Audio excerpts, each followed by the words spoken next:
Bem-vindos a mais uma edição do Encontro no nosso canal Insights. Hoje eu tenho uma satisfação enorme de conversar com uma conterrânea do Rio Grande do Sul, Fernanda Baumert, que é jornalista, que trabalhou durante muitos anos na CNN de Los Angeles, mas que teve a coragem de reinventar-se completamente, motivada pelo seu propósito e também pela espiritualidade, e ela passou a dedicar a sua vida a um trabalho humanitário. Ela já participou de 40 missões e projetos em mais de 30 países, trabalhando com organismos internacionais como a Cruz Vermelha, como as Nações Unidas. E atualmente a Fernanda está numa nova empreitada, digamos assim, ela está lançando um livro onde ela relata as suas experiências e também as experiências de pessoas com as quais ela teve a oportunidade de conviver ao longo de todos esses anos dedicada a esse trabalho. O livro se chama Vozes à Flor da Pele, uma humanitária brasileira em busca de propósito. Então, é sobre essa experiência da Fernanda que a gente vai conversar hoje neste programa Encontro. Muito bem-vinda, Fernanda. É uma grande, grande satisfação ter você aqui com a gente. Obrigada, Patrícia. Obrigada pelo espaço, pelo interesse. Uma primeira pergunta, só para a gente começar, uma vez que a síntese, né, que o objetivo dessa conversa é realmente que a gente tenha uma conversa espontânea, mas você se define como uma humanitária. A gente vê que tem muitas pessoas que gostariam de ajudar mais, de fazer mais. Muitas vezes as pessoas não sabem como, não sabem onde, mas eu acho que essa busca por um propósito maior e ajudar o próximo é quase inata de todo ser humano. E eu também acredito, pela minha própria experiência, que está diretamente relacionada com essa experiência de satisfação interna, não é? De contentamento, ou até por que não dizer um estado de bem-aventurança, que é sutil, mas ao mesmo tempo extrapola. O que para você, ou como você definiria o que é ser uma humanitária? Como é que você encontrou esse caminho na sua jornada? Bom, primeiro, boa tarde, boa noite, bom dia para os teus ouvintes, ou telespectadores. É, é uma pergunta de muitas dimensões, né, Patrícia? Tu já começaste aí com uma pergunta bem ampla. Eu vou tentar ser pontual aqui, sem deixar de responder. Eu acho que a primeira parte da tua pergunta, para aquelas pessoas que têm vontade de ajudar, não necessariamente precisa se ser uma humanitária ou um humanitário profissional. Existem maneiras, né, voluntariados, principalmente, ou até enfim, outras maneiras de se ajudar, né? De se ajudar o outro. Eu acho que ajudar o outro é fundamental, principalmente quando a gente coloca em perspectiva o mundo que nós vivemos. O, e essa pergunta ou essa reflexão que todos e todas nós deveríamos fazer mais, que muitas vezes a gente não faz, porque a gente está tão distante desse mundo, a não ser que ele entre pelos noticiários, né? Pelas imagens de televisão. Mas muitas vezes esse sofrimento, essa necessidade de apoio, ela está nos nossos bairros. Então, tudo depende da nossa capacidade e espaço de olhar para fora, né? Uhum. É, e logo, da nossa capacidade e espaço de fazer algo por este de fora, né? Ou este lá fora. E para isso, nós precisamos estar alinhados internamente e alinhadas. Porque quando não existe esse alinhamento, é muito pouco provável a gente vai conseguir enxergar algo lá fora e vai conseguir ter essa necessidade de fazer o algo, né? Então, passa por um alinhamento espiritual, passa por uma caminhada e uma jornada interior, independente de religião, independente de caminho, mas essa autorreflexão que precisa se ter esse ponto de partida.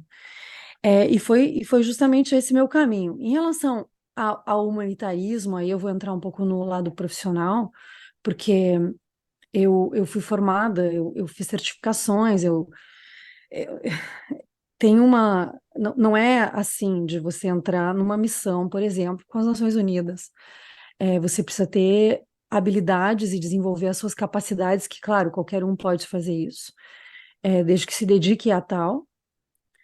E foi o caminho que eu escolhi, porque quando eu despertei para essa busca, essa necessidade de olhar o fora e de fazer algo pelo fora, talvez a minha, o imã que me atraiu foi o fundo do mundo. Eu não queria simplesmente fazer o fora nas comunidades, tantas que a gente tem no Brasil, ou com os povos indígenas, que também têm uma necessidade de apoio em diferentes escalas e esferas, que muitas vezes eles mesmos só precisam de um apoio, às vezes, muitas vezes sair do caminho, né? Hum. Para eles mesmos se ajudar. Enfim, eu não vou entrar nisso, estou misturando conceitos. Porém, vamos voltar. Eu queria ir para o fundo do mundo. Eu não queria simplesmente ir para lugares. Eu queria ir para as piores crises, e eu queria levar justamente esse microfone que rodou o mundo, eu queria entregar ele na mão de mulheres. Essa era o que me movia. E para isso, então, primeiro veio essa vontade, esse amor, essa devoção. E logo eu fui buscar como eu posso chegar lá, né? Então, essa resposta de como eu posso chegar lá, justamente as organizações humanitárias que têm acesso a esses fundos dos mundos, são vários mundos. Então, eu comecei a me capacitar para chegar nessas organizações, para poder ir ao Sudão do Sul, para poder ir ao Afeganistão. Não que eu quisesse ir a esses lugares, mas para eu poder encontrar, por exemplo, a Mariam, próxima à fronteira do Irã, que está com esse microfone, esse mesmo microfone. Então, não sei se eu respondi assim, não linearmente, Uhum. mas E aí vem essa questão, né, Fernanda, dessa coisa do propósito, não é? Que tem sido um tema muito explorado, mas eu sinto que as pessoas não têm tanta facilidade de entender a questão desse propósito, que é um propósito maior, que vai além do seu ego, das suas necessidades. Não tem dúvida, não é? Que o maior beneficiado em qualquer coisa que a gente faça acaba sendo a gente mesmo, não é? Porque é só quando a gente vive por um propósito maior, por algo maior, que a gente consegue eliminar essa frustração íntima, que eu acho que é a porta de entrada para uma série de negatividades, não é? Apegos, ganância, até a própria raiva, não é? Que vem como fruto dessa insatisfação íntima que as pessoas têm. Tem esse slogan que eu gosto muito e eu vivencio isso, né? Que quando você vive por um propósito maior, a vida de fato ela conspira ao seu favor, ou seja, não é? O drama da vida se torna o seu aliado, não é? E você acaba descobrindo caminhos, portas, pessoas e mundos, como você falou, que de outra forma, se você ficasse ali na sua zona de conforto, você jamais descobriria. Ou seja, eu acho que o propósito ele está relacionado a essa questão de ser um ser humano pleno, não é? De viver ou aproveitar essa experiência que a gente tem da melhor forma possível. Para você especificamente, a busca por esse propósito, por que ela é tão importante assim na sua vida? Porque você coloca a questão do propósito no subtema do seu livro. primeiro, é um despertar, né, Patrícia? Você já está nesse caminho há muito tempo. Esse despertar, a gente pode chamar de propósito, porque é um tema que está em voga e na moda, né? Mas nada mais é, se a gente olhar de maneira simples, é uma devoção. É uma devoção. É devotar-se a, né? Uhum. É, E esse despertar, ele não necessariamente ele vem para todos e todas no mesmo momento e com o mesmo grau de intensidade, né? Eu acho que até eu tive sorte que eu tive esse despertar cedo, né, aos 36 anos, porque eu conheço muita gente que está bem mais avançado em termos de anos de vida do que essa idade e ainda tem esse vazio interno, né? Então, eu acho triste isso, porque a partir do momento que a gente não tem esse despertar, a vida ela é muito rasa. Isso, eu posso falar da minha própria experiência. O quanto eu tornei-me uma pessoa mais inteira, um ser humano um pouco mais completo, a partir do momento que eu tenho olhos para além da minha própria vida. E eu acho que esse propósito, essa devoção, não precisa ser salvar o mundo, né? Até porque salvar o mundo, eu já não acredito mais em salvar o mundo. Acredito em salvar-se a nós mesmos, em primeiro lugar, para a gente poder ajudar a nossa comunidade e ir ampliando esse, esse círculo, né? Essa potência essa propagação dessa onda positiva. Mas começa dentro de casa, começa aqui, né? Então, assim, eu vejo, por exemplo, professores, né? Professoras, médicos, enfermeiras, até profissionais, enfim, que escolhem o esporte como uma forma, né, que tem as suas profissões e aí vão lá e escolhem o esporte e tomam o esporte como um veículo para inspirar os jovens, por exemplo, né? Então, existem inúmeras maneiras de você usar o seu talento ou as suas habilidades para colocar a serviço do mundo. Eu acho que é isso, né? Hum. Mas ele começa com esse questionamento: eu quero fazer isso? Porque o que eu vejo, ao menos assim, aonde eu circulo no Brasil e também em Genebra, eu fico nessa ponte aérea entre Brasil, diferentes Brasis e diferentes Europas, né? Mas principalmente Suíça, França, Rio de Janeiro, Porto Alegre, são os lugares onde eu mais circulo atualmente. E eu encontro mais gente fora do despertar do que no despertar. E então eu estou também tentando com esse livro, né?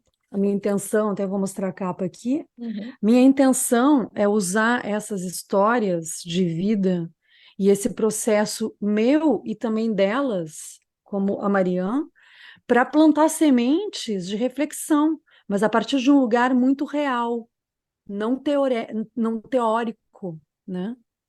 Uhum. Que eu acho que é importante para trazer essa proximidade, porque a gente precisa disso, para trazer para nosso, para a realidade mesmo, né? Interessante. E você está falando que você já não acredita mais na salvação do mundo, nas suas andanças e na sua experiência. Para onde que a gente, para onde você acha que o mundo ele está caminhando, que a humanidade ela está caminhando? Porque pelo que eu entendi, você acredita, enfim, em ajudar ou reverter um processo mais do ponto de vista individual, pessoas fazendo Sim. esse processo de, sei lá, de retorno, não é? A sua essência, a sua origem, mas a humanidade como um todo, qual que é a sua percepção com relação a esse momento que a gente está vivendo, que é tão crítico, não é? Em vários aspectos, social, ambiental, econômico, enfim. Bom, eu vou falar primeiro aqui de um ponto de vista pessoal. Não é uma verdade, e sim um aprendizado meu, em base às minhas experiências vividas, né? Deste ponto de vista, né? No início eu achava que a esfera internacional, o multilateralismo, né? os Estados-membros sentados em torno de uma mesa, né, teriam a capacidade de resolver. Eu comecei em 2007 acreditando nisso, né? Me lembro na primeira conferência que eu tive, não vou falar nomes aqui, enfim, internacional de multilateralismo para resolver processos de diálogo, enfim, da questão do clima, e eu estive lá e vi presencialmente em 2008, isso lá atrás. Depois eu tive em outras esferas, também direitos humanos, circulando entre Genebra, Nova York, enfim, eu acompanhei muito de perto essas grandes esferas e também as esferas nacionais. E como, a minha leitura, como essas grandes mesas, vamos falar assim, quem está sentado nessas grandes mesas são indivíduos, dependendo da sua nacionalidade, enfim, e da posição geopolítica. Enquanto esses indivíduos não tiverem inteiros na sua essência e com esse propósito de devotar-se à paz, de devotar-se à humanidade de fato, e não com questões que muitas vezes não estão tão claras, mas que estão impulsionando agendas muito ligadas ao político, ao econômico e aos interesses próprios, que é o que está hoje pautando o mundo. Enquanto essas pessoas não estiverem nesse lugar, não podemos contar com essas grandes mesas para resolver os problemas da humanidade. Nós temos já inúmeras provas disso. Então, o que eu acredito não tem outro caminho, Patrícia, que é a força da comunidade, né? O micro, sociedade civil se unindo, atuando, né, na resposta de desastres, na prevenção de desastres, no combate à fome, na incidência junto aos órgãos e às instituições. Porém, esses processos de incidência, o que eu acompanhei de incidência política, advocacia, né, advocacy, né, em esfera internacional, é muito frustrante, porque o lobby é mais forte. Então, o que eu acredito, o que me dá esperança? Eu tenho esperança nesse despertar coletivo que vai vir a partir de um despertar em massa individual, e por isso é tão fundamental o trabalho que vocês fazem, o trabalho, as técnicas como a meditação, enfim, inúmeros caminhos, não vamos falar para misturar aqui, porque a partir disso se tem um despertar, né? Eu não acredito, infelizmente, eu queria, inclusive assim, aqui atrás tem em cima o mapa do mundo, e embaixo a bandeira da Terra, que é a Earth Flag. Eu acredito na bandeira da Terra. Eu não acredito mais no geopolítico, infelizmente. Então, quando as pessoas vêm e querem saber a minha opinião política, das coisas, eu falo, gente, eu acredito na força das comunidades. E é aí que eu quero colocar as minhas sementes, né? Muito interessante. A força das comunidades. E, na realidade, não é? Você tocou nesse tema da meditação. Eu sei que você também pratica uma linha específica de meditação já há bastante tempo.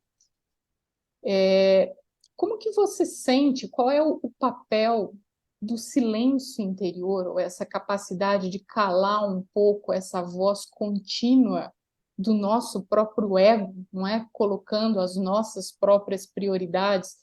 Qual é a importância do silêncio para a gente realmente conseguir ver o outro e escutar a voz do outro e conseguir entender quais são as necessidades reais do outro e não aquelas que muitas vezes a gente projeta nos outros ou a gente imagina, não é? Como você estava falando agora há pouco dos povos indígenas, não é?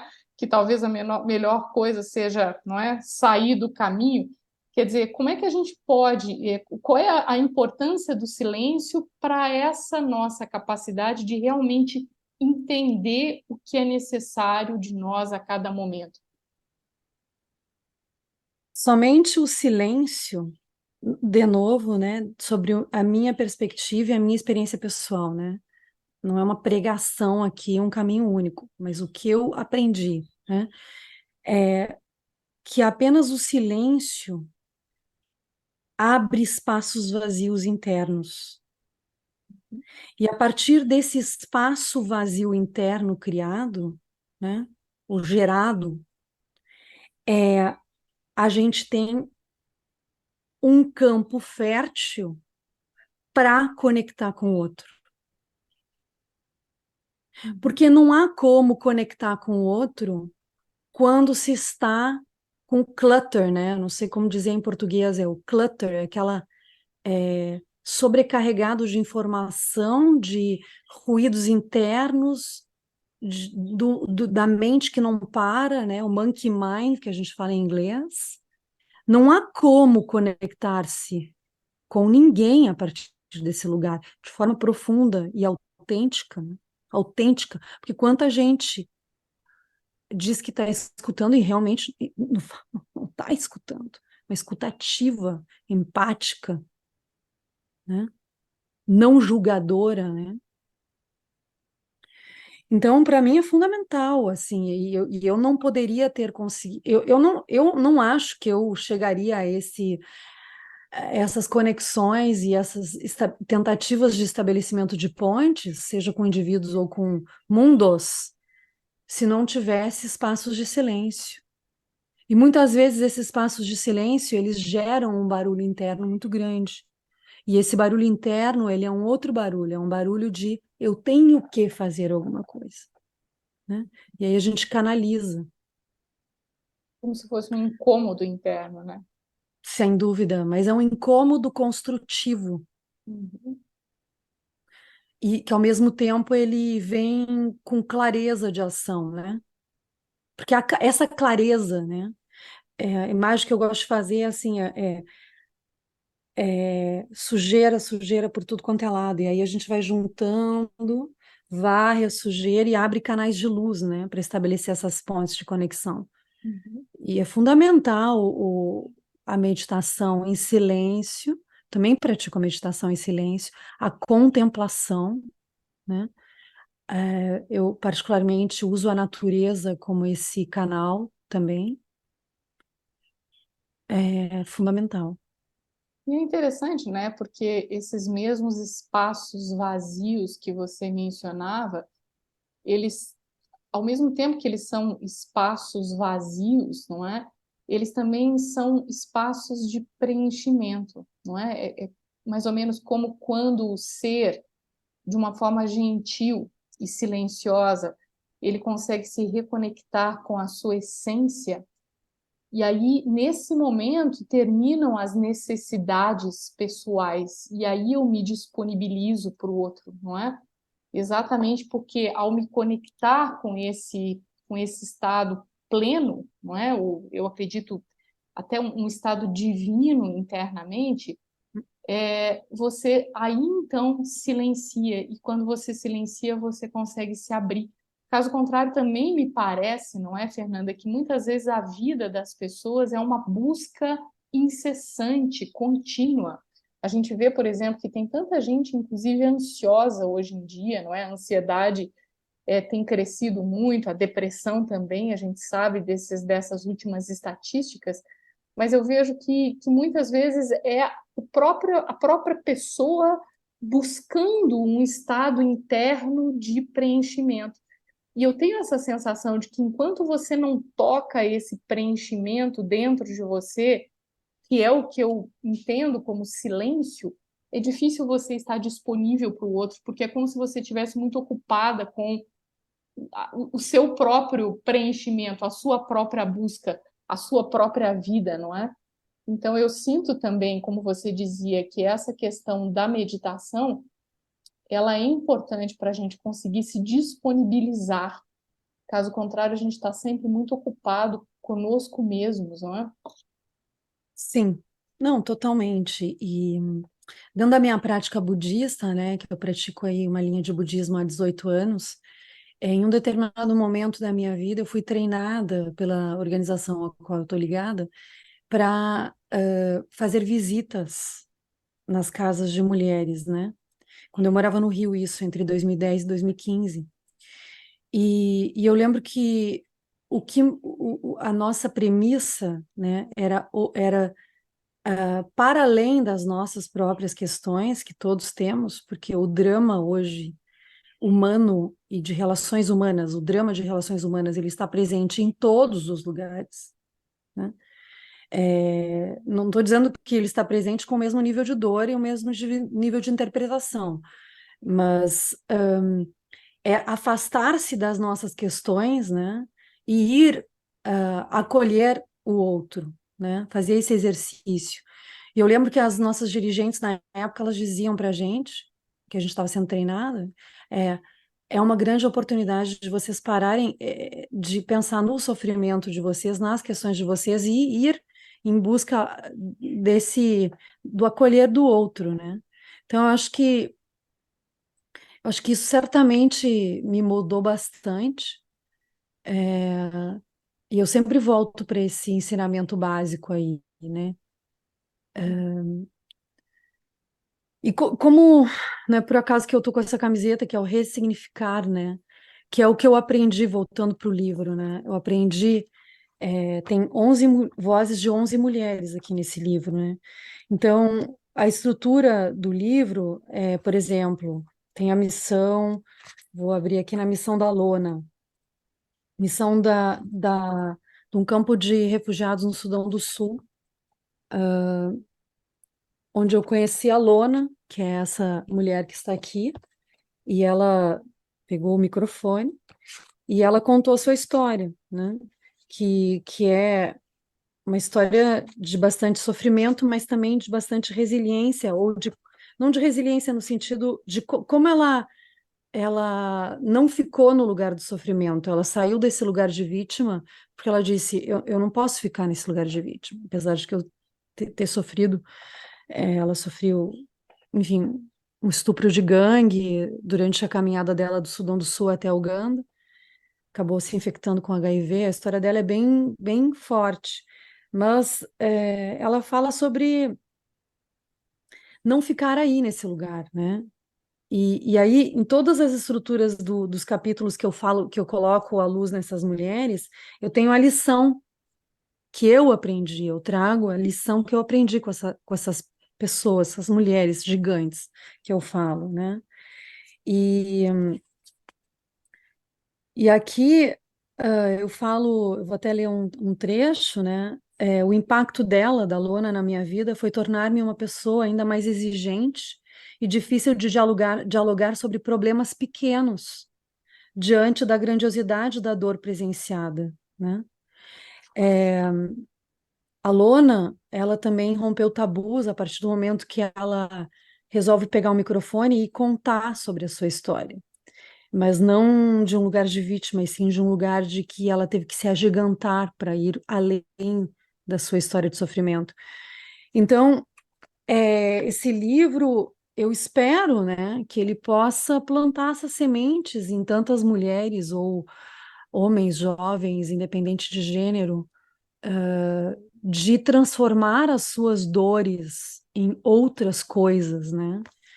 E até assim, só para não deixar a Juana Francisca de fora, que ela fala sobre isso. A Juana Francisca é essa aqui. Uhum. Ela é Colômbia, sobrevivente da guerrilha colombiana. Juana artesã que tece dor em cor, né? Então a Juana ela usava o artesanato como um psicólogo, ela, palavras dela, né? E a lição de Juana eu aprendi que a gente pode transformar as nossas dores com ela, né? Claro que eu aprendi isso também na minha vida, mas quando eu vejo uma mulher que a sua filha foi estuprada, ela foi estuprada, o irmão morto, a casa incendiada, e ela está hoje colaborando com uma organização da sociedade civil para acolher essas mulheres que fogem dos conflitos, ela transformou a dor dela em algo positivo, ou está tentando ainda transformar. E então é sobre isso que a gente tem que falar. Uhum.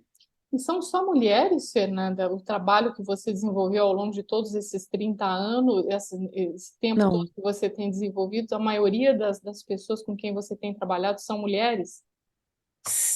não, no início, na verdade, é, foram grupos mistos, né? Mas o livro, Uhum, o meu trabalho, vamos lá, responder a pergunta. O trabalho dos meus últimos 3 anos em ação humanitária, vamos lá, de 2017, 2016, 17, 18, 19, foram com mais mulheres, né?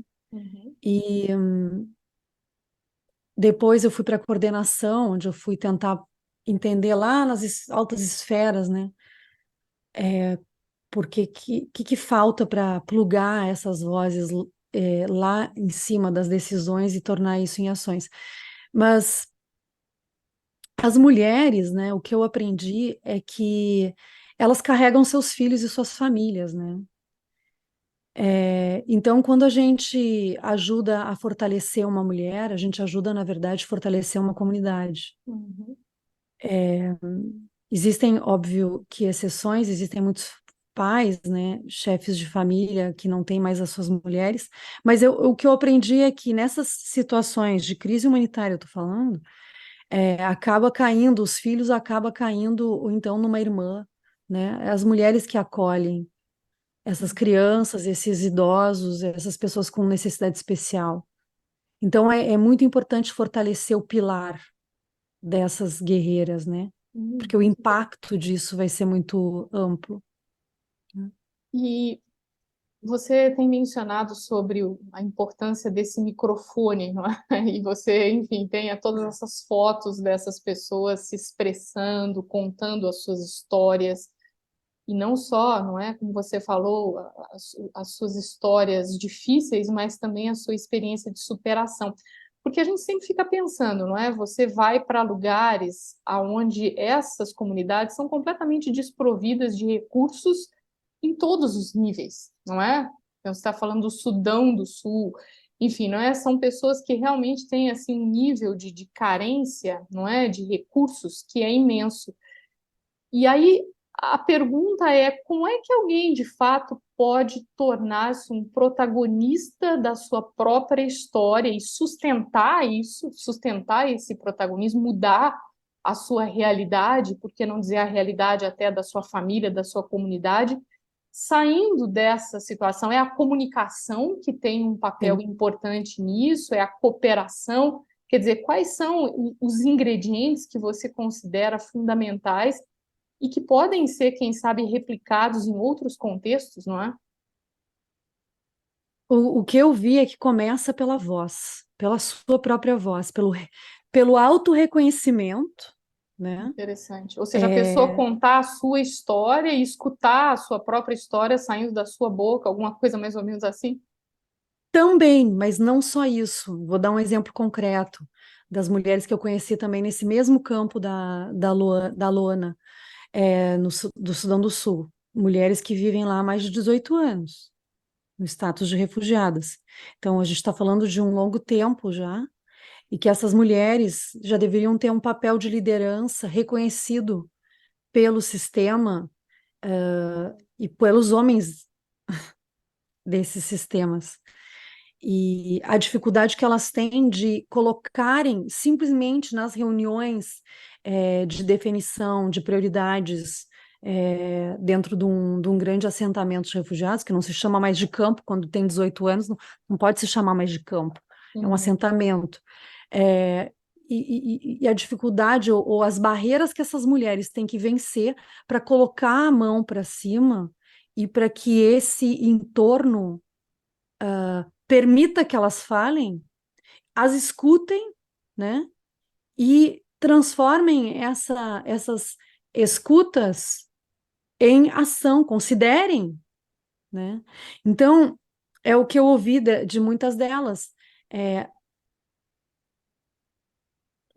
o ato de pegar o microfone na mão e dizer para mim mesma, eu, Lona, eu tenho essa capacidade de fala, porque esse ato de pegar um microfone na mão é muito forte. Por isso que eu trabalho só com microfone de mão.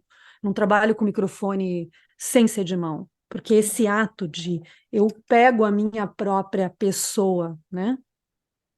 E eu me expresso e eu me reconheço. E a partir desse lugar, aí fortalecer o papel de liderança, o potencial liderança que eu posso ter nesses lugares, né? Para simplesmente colocar a mão para cima e dizer, eu quero, eu tenho algo a falar, né? Então, esses treinamentos que eu dei muitas vezes eram treinamentos de liderança através do microfone e da câmera. Não era simplesmente para falar suas histórias. É Uhum. que os primeiros exercícios, o primeiro é quem sou eu? Muito profundo isso. Quando elas pegam pela primeira vez, elas vão no intuito de responder quem sou eu, essa pergunta que eu coloco na roda, né? E a partir desse quem sou eu, que elas vão se ver, a gente grava, né? E aí a gente projeta imediatamente para elas escutarem quem elas são, e elas vão refinando essa fala. Eu quero gravar de novo quem sou eu. Às vezes elas gravam 5 vezes quem sou eu. E esse refinamento vai fazendo esse processo de reempoderamento, né, da sua própria fala e da sua própria pessoa. Né? Eu tenho um valor, eu tenho uma fala, eu tenho o que dizer e eu sei o que é importante para a minha comunidade. E desse lugar de valorização, autovalorização, né, poder enfrentar esses espaços mais amplos, né? Interessante, quer dizer, um trabalho de desenvolver uma autoestima da pessoa, Sim. e aí, Uhum. através disso, ela desenvolve um papel de. Ela se empodera, Influência. e estando Uhum. empoderada, ela é capaz de se tornar uma líder e inspirar outras pessoas a também apoiarem esse processo. Seria mais ou menos É, isso. exatamente, mas vamos dizer assim, não é uma fórmula exata, porque não necessariamente ela vai conseguir influenciar. O que acontece com muitas de nós, inclusive eu, propriamente, num outro lugar, assim, só para fazer um corte, eu quero voltar para os ingredientes, porque eu anotei aqui algumas coisas interessantes também para te passar. Mas interessante, porque depois que eu andei bastante no campo, levando esse microfone, eu resolvi, e eu conto isso na parte 4 do livro, que eu chamo de Da Estrada de Volta para Casa, quando eu resolvi ir para a missão da Venezuela, trabalhar na coordenação humanitária lá em cima, com o cargo de assessora de participação comunitária e comunicação com as comunidades das Nações Unidas, da resposta humanitária, eu tinha um cargo alto, e eu fui lá entender qual era o mecanismo ou quais eram as barreiras que existiam lá em cima que evitavam que essas vozes de outras mulheres, né, chegassem a virar ações, né? Então eu fui lá tentar entender. E aí, Patrícia, o interessante é que eu me deparei com o fato que a minha voz, como Fernanda e especialista desse tema, eu não era ouvida nas grandes Uhum, mesas também. E eu uhum, tive muita dificuldade de tornar os compromissos firmados nas grandes esferas, transformar ele em ação na prática.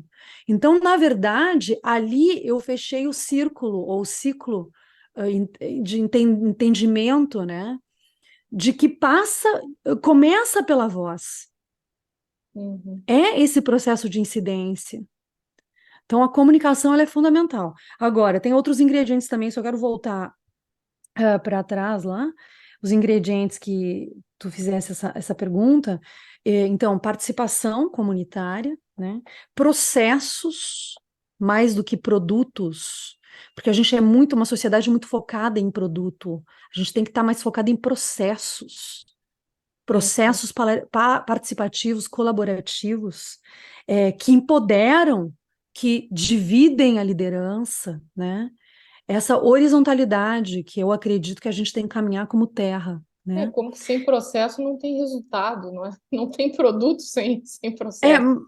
exato, você entende isso, porém, esse relógio, Ele está sempre avançando a gente a cortar o processo e ir para o produto. Uhum. Porque o produto, na verdade, que está aliado ou ao doador ou à entrega, e aí a gente acaba interferindo no produto. Não, tem que ficar no processo, até ele estar maduro para virar o produto. Então, processos e essa apropriação, colaboração, já falei, muito importante, prevenção, prevenção, prevenção. Estou falando de crises humanitárias, né? Prevenção, porque o que a gente não quer, assim, por isso que eu falo, né? Eu sou uma humanitária em reflexão hoje, porque nós temos que fechar a torneira dos desastres. Enquanto nós não fecharmos essas torneiras dos desastres, e aí a gente está falando de conflito e desastres naturais, que na verdade, como agora o que aconteceu lá no Rio Grande do Sul, certamente, se tivessem mecanismos de prevenção, não vou entrar muito nisso, porque ainda está sendo investigado o que aconteceu exatamente lá, mas quando a gente fala em prevenção, a gente ajuda a fechar a torneira da tragédia lá na frente. E quando a gente fala de conflito, porque hoje em dia a maior parte das crises humanitárias que a gente está falando aí, de mais de 40 crises atuais, só para te trazer um dado, de grau de severidade alta ou alta ou muito alta em termos de severidade, são mais de 40 hoje. A maior parte dessas crises são conflitos, são guerras. E guerras como no Iêmen, como na Síria, para dizer apenas duas, e conflitos internos como o Sudão do Sul, enfim, que eles poderiam ser fechadas essas torneiras de crises e de sofrimento através de aonde aonde essas torneiras são fechadas, infelizmente, nas esferas políticas. E aí, então, a gente está num ciclo, preso nesse ciclo. E é isso que a gente tem que romper. Não dá mais para ficar esperando essas grandes mesas, independente de onde está, se estão nas capitais dos países X, ou em nível regional, ou em nível internacional, global, Genebra, Nova York, entre outras. Não dá mais para a gente ficar esperando isso, porque o sofrimento humano, como a Marianne, né? Marianne, ela falou uma coisa: eu quero paz. A gente está há mais de 22 anos no Afeganistão em sofrimento, não dá mais. Então, acho que essa voz desse basta, né? A gente precisa cobrar isso. E eu não vejo os jovens. Só para fechar, eu gostaria de fazer um apelo, e vou fazer esse apelo por onde eu andar, onde eu tiver o microfone na minha mão. Nós precisamos que os nossos jovens despertem. Não é possível, e não é só para a questão climática. A questão climática é uma. Nós estamos na iminência de uma terceira guerra. Aonde estão os jovens, as vozes jovens nas ruas? Por que jovens? Bom, porque vocês ainda não viveram. Eu e tu, nós já vivemos aí mais de 50 anos. Né? Esses jovens, ao mesmo tempo que sonham ter famílias, temos que ter uma revolução jovem. Agora, a gente vê também, né, Fernanda, que os próprios jovens, eles estão sofrendo com essa falta de perspectiva do futuro, não é?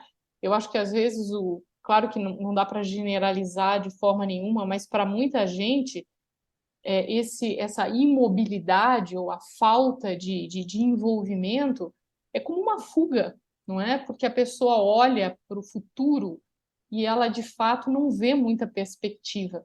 E deve ser extremamente difícil, não é, você lidar com a finitude e a falta de perspectiva. Então eu vejo que às vezes, não é, quer dizer, é até uma válvula de escape essa negação, não é, do problema, quer dizer, e não querer envolver-se com alguma coisa que de repente a pessoa acha que não tem resultado. Eu vejo que, por exemplo, esse trabalho que você faz, ele já valeu a pena só por essa pessoa aí do Afeganistão para quem você conseguiu, de repente, abrir horizontes, quer dizer, você deu espaço, ouviu a voz, mudou a perspectiva dessa mulher. Então, quer dizer, isso por si só já vale a pena, não é? Porque se a gente for pensar no macro, não é? Se a gente for pensar no resultado macro, talvez muita gente ache que simplesmente não vale a pena. O que vai adiantar eu fazer alguma coisa? O que de fato isso vai mudar na realidade do mundo, não é? Então, eu acho que a gente também precisa contextualizar esse processo, não é? Mesmo que você não possa reverter o problema do mundo, não é? Como você dizia antes, se você puder fazer a sua parte, ajudar uma pessoa que seja, já valeu a pena, né? Eu acho que passa por coragem, passa por sair da zona de conforto, mas vamos lá, voltar para o início da nossa conversa. Começa a não despertar. Uhum. Porque o despertar de fato, quando a gente tem esse despertar profundo, né, que vem através dos espaços, né, não vamos retomar toda a nossa conversa aí. Quando a gente se conecta realmente com essa devoção à humanidade, qual o planeta que eu vivo hoje e não é possível eu não fazer nada? Como eu vou dormir à noite sem fazer nada? Eu digo fazer, inspira, é criar valor através de uma fala, como teu irmão teve no interior lá em Cachoeira do Sul, ele foi lá falar com os jovens. Uma fala, plantar sementes. Temos que fazer isso. Não podemos não fazer nada mais, porque isso gera uma crise de consciência, e gera um vazio existencial. É aquela coisa, para que você existe? Tem que não dá essa fala de eu existo para os meus próprios filhos, isso desatualizou. A partir do momento que a gente vive no mundo atual, isso não é atual. Uhum.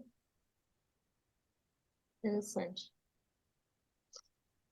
Fernanda, falando um pouquinho mais sobre o livro especificamente, porque a gente está chegando no final do nosso tempo, da nossa conversa, a gente poderia ficar, enfim, refletindo e dialogando muito mais tempo, porque o tema é profundo, não é? Quer dizer, é amplo. A gente vai colocar na descrição do seu vídeo os seus contatos. As pessoas elas podem adquirir o seu livro através da internet. Ele está disponível na Amazon. Quais que são os canais para que as pessoas possam entrar em contato com você e comprar o seu livro? Bom, primeiro, quem tiver interesse de ler o Vozes à Flor da Pele, o caminho mais fácil é comprar através do site da Editora Lacre, que é a editora A gente pode que colocar na descrição do seu vídeo exato. esse acesso à editora Lacre. Existem livrarias já que já estão recebendo o livro, mas ainda nós estamos no início dessa distribuição. Eu também gostaria de avisar que no dia 23 de setembro eu estarei em Porto Alegre, na Livraria Santos, da Galeria Prado, às 4 horas da tarde, fazendo o lançamento lá, que vai ser muito significativo, porque afinal de contas eu saí de Porto Alegre para ir para o mundo. E podem entrar em contato comigo, autora@vozesaflordapele.com.br e nas redes, né, no Instagram, podem também conectar-se através do perfil do livro Vozes da Flor da Pele, além do meu perfil pessoal. Mas, enfim, gostei muito da nossa conversa. Sempre gosto de conversar contigo, Patrícia. Então, poderíamos sim ficar um dia inteiro conversando, A no gente mínimo. podia conversar mais. E deixa eu te perguntar uma coisa: no livro, especificamente, o que você conta são histórias de algumas dessas mulheres com quem você encontrou. É isso? E o seu Na verdade, aprendizado através dessas experiências. é também isso, né? Na verdade, o livro tem quatro partes, né? A primeira parte é o despertar para a busca de propósito. Então, eu conto como é que eu tive esse despertar e a saída da CNN, né? Como eu conto um pouco disso. Aí a segunda parte eu chamo de Pontes para o Mundo, que eu fui descobrir qual era o meu propósito e eu fui testar esse propósito, que é através da ferramenta de vídeo participativo, justamente levando esses microfones. Então eu fiz alguns ensaios experimentais, inclusive indo para a Índia como voluntária, fui levar o microfone, esse mesmo microfone, para as comunidades rurais, fiz um trabalho de vídeo participativo e eu conto isso. Inclusive a Índia, já que tu é tão na nossa Índia querida. Vou até, deixa eu mostrar aqui uma foto das mulheres lá com o microfone na mão. E a parte 3 então, eu chego Então é um relato em primeira pessoa, muito além dessas histórias de apenas essas mulheres, né? A parte 3, aí eu entro nas missões humanitárias, eu relato 8 missões, e em cada uma das missões eu conto os bastidores das missões, o que que é ir para uma missão humanitária. Como é que você chega lá em Malacau, na fronteira com o Sudão, Sudão do Sul com o Sudão? Ou seja, o voo na avioneta, o medo, o que que eu encarei como mulher, indo com medo, mas indo mesmo assim. E aí a parte 4, então eu conto a missão, por exemplo, conto uma missão no Equador, e aí eu conheci a Sandra lá, então no meio do capítulo do Equador eu trago um pouquinho da história da Sandra, mas não conto história, e sim qual era o Entendi. papel dela naquele desastre. Uhum. E aí, no final é a volta para casa, que aí eu não vou dar spoiler, tem que ler, né? Muito São reflexões interessante. atuais. Excelente. Então tá, vamos concluindo aqui então o nosso encontro. Antes da gente terminar, Fernanda, na verdade eu queria te convidar para conduzir o público que está nos assistindo, que vai nos assistir, num momento de reflexão, de silêncio, uma Tá bem, meditação. 1 minuto, só tá bem. Então, para a gente concluir, todo mundo conectado com essa mesma energia. Então, a proposta que eu tenho é que a gente feche os olhos e que a gente visualize o nosso planeta Terra, a nossa bola azul, e que a gente, em 1 minuto, a gente envie luz para que envolva a esfera do nosso planeta em luz, ou fortaleça essa luz já existente.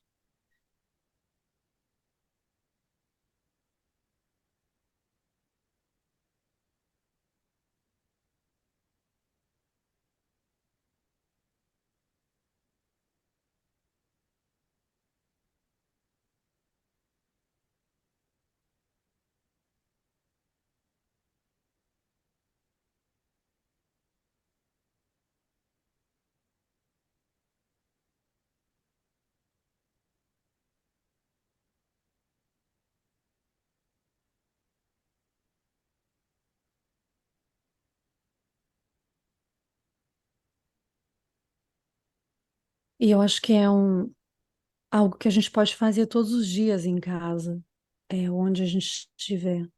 Enviar luz para o planeta, para a paz no nosso planeta e para que a humanidade realmente floresça na sua grande potencialidade. Obrigada, Patrícia. Muito obrigada, que você continue cultivando essa inquietação dentro de você, porque a gente vê que existe essa inquietação e ela sempre vai te levar a descobrir novos caminhos e fazer muito mais, porque você tem essa capacidade e essa devoção. Então, muito obrigada enfim, pela sua experiência, pela sua sabedoria. Obrigada também a todos vocês que tiveram a curiosidade de assistir essa conversa, de participar com a gente nesses momentos. O bacana, não é, desses vídeos é que eles são atemporais. A gente está falando aqui hoje, pode ser que vocês nos assistam daqui a algum tempo, mas muito obrigada de qualquer maneira por estarem participando conosco.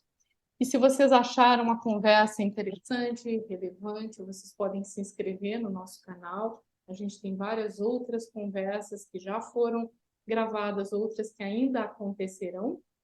E também compartilhem com outras pessoas, comuniquem com outras pessoas, porque aí o benefício, não é, desse tempo ele vai se propagando e ele vai, enfim, alcançando outros espaços, outras esferas. A gente vai colocar na descrição do vídeo como é que vocês encontram a Fernanda, como é que vocês podem adquirir o livro dela e a gente se mantém em contato. Muito obrigada.